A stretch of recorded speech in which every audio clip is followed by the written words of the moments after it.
You think Geritol is the secret to better health? Well, think again. For some, it's a complete game changer, but for most, down the line or even immediately, it can do way more harm than good. You've heard of protein overload, but how about iron overload or wasting your money with unwanted side effects that were worse than where you started at the beginning, just for you to later on blame it on a hair product? Geritol was created for people with real deficiencies, and not everyone needs this. Do you want to know the truth about supplements? Well, if you do, stick around to the end of this video.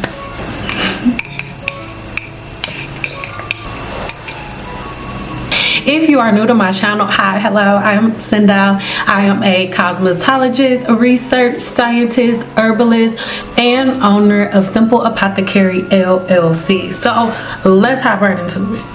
Geritol was specifically created to address nutrient deficiencies, particularly iron and B vitamins. If you do not have a problem with this deficiency, you do not need Geritol. And the majority of people who are taking it are people who not only have a nutritional deficiency, but sometimes certain ailments that go on in the body can make it hard for your body to take the nutrients out of the different things that you eat, right? So let's hop deeper into this. But let's get into some cons. Number one is the risk of iron overload. Geritol is rich in iron, which is really good for people who suffer from anemia. But understand that this can be very harmful to the human body if taken in excess. Too much iron can cause toxicity, leading to symptoms like nausea,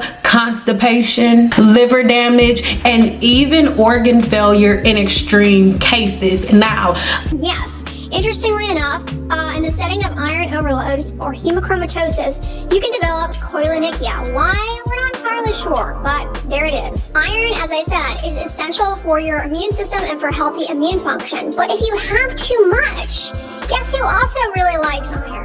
Bacteria. And you actually may be at increased risk for bacterial infections, including of the skin. Common bacterial infections that one might encounter in the setting of iron overload include something called cellulitis, which is a bacterial infection that affects the deeper layers of the skin. To be clear, you are not going to get iron overload from just like eating foods that are iron rich, unless I suppose it's possible if you're someone who eats a ton of organ meats, because a lot of dietary supplements these days have iron, and you may take multiple dietary supplements, and you can get to iron overload taking dietary supplements with iron unnecessarily over a long period of time. That being said, supplementing with iron may be necessary in certain conditions, so follow the advice of your treating healthcare provider. For example, make sure you go ahead and watch the video linked in the description box below, where I go deeper into the liver's role in your hair growth. But I digress. Let's keep going. Unnecessary vitamin intake. If you already,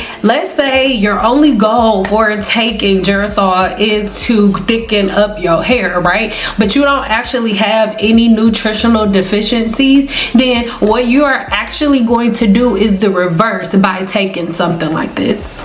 If your body's already balanced, taking an over influx of different vitamins like this can actually cause an imbalance in your body, which is way more harmful than resourceful. Number three, next up is going to be the side effects. Some people experience nausea, cramping, constipation, and even diarrhea when taken in huge dosages.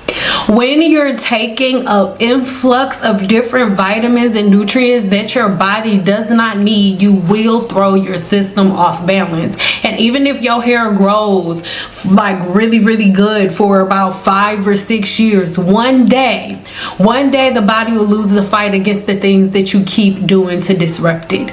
Number four, this part's going to be a little heavy and it may make the claws come out, but this is not a hair growth miracle. Most things are not. Nothing is. While some people take Geritol for hair growth, it does not directly stimulate the hair follicle, encouraging hair growth. It doesn't. If your hair loss was not due to a nutrient deficiency, then all you're gonna do is give your body an excess of vitamin buildup, and you won't be fixing the problem. You'll just be creating a new one. Geritol does not directly stimulate hair growth. It doesn't. Number 5 is the most important one to me, which is masking other issues that the body may deal with. And by you taking Geritol so much in the large portions that y'all take them in, because most of y'all don't follow directions, and even if you take what it says on the bottle, if your body does not need it, you are just simply masking different illnesses and ailments that the body could be dealing with, which is way more detrimental than your hair not growing fast enough.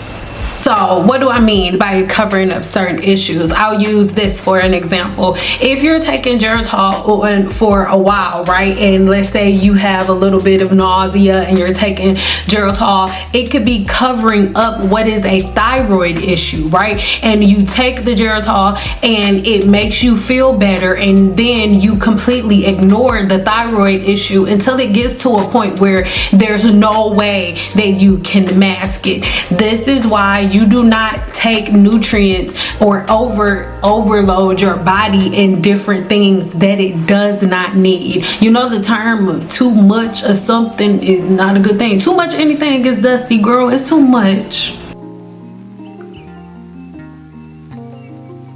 Number 6 is just you wasting your money. It's just an added expense. If your body is already getting the nutrients that it needs, then you don't need to take that. If you do not have some type of ailment that keeps your body from absorbing the nutrients that you need, and your doctor directs you to take that, then okay, do so. But just to do it because some YouTuber told you to do it is crazy. Just to do it because it's the next viral fad is crazy. Don't do it. Think a little clearer, okay? Get out your feelings. Shh.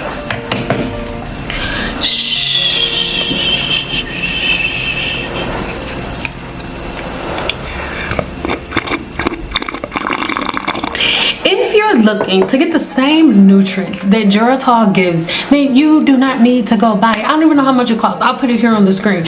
You can save all of that. Next, I'm going to give you, like, real quick, a quick little diet that you can implement right now. It's free 99. Well, it's not free because you gotta go to a grocery store, but this is something that you could do right now to change that vitamin deficiency. You don't need to take something like this. Let's do it safely.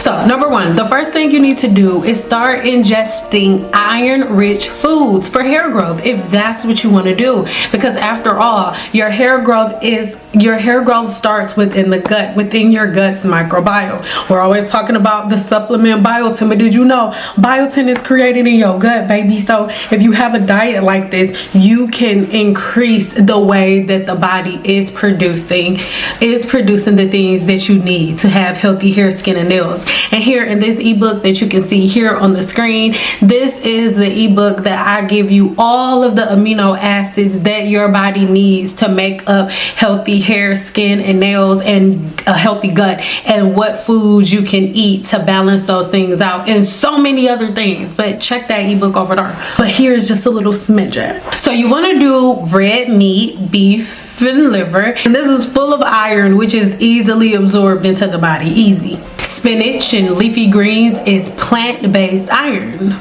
It's best absorbed with different citrus fruits, right? So even if you're eating a salad, girl, you put a little lemon juice on it, just a little bit over, oh my god, your iron absorption through the roof. Easy. You don't need no Geritol.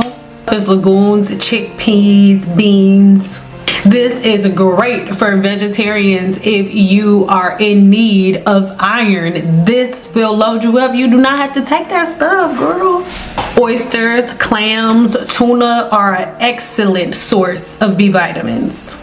And a little bit of iron too, my baby. Again, you don't need no Geritol. Here are some B vitamins for hair, skin health, and energy. Eggs, which are very, very rich in B12, and biotin, and both of them are essential for healthy hair growth. Milk, cheese, and yogurt contain B12 and other B vitamins. Brown rice, oats,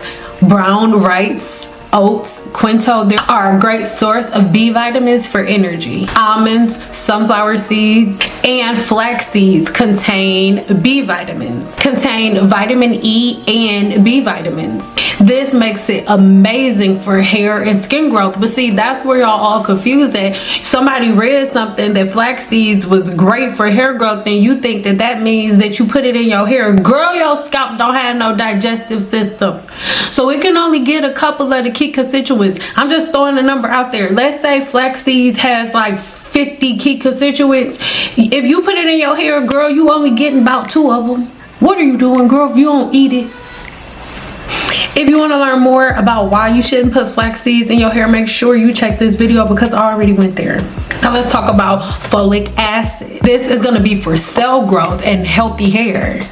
Leafy greens like kale, spinach, and romaine lettuce, avocados, which are a great source of folic acid and healthy fats. Beans and lentils, which are high in folate, and this is essential for red blood cell production.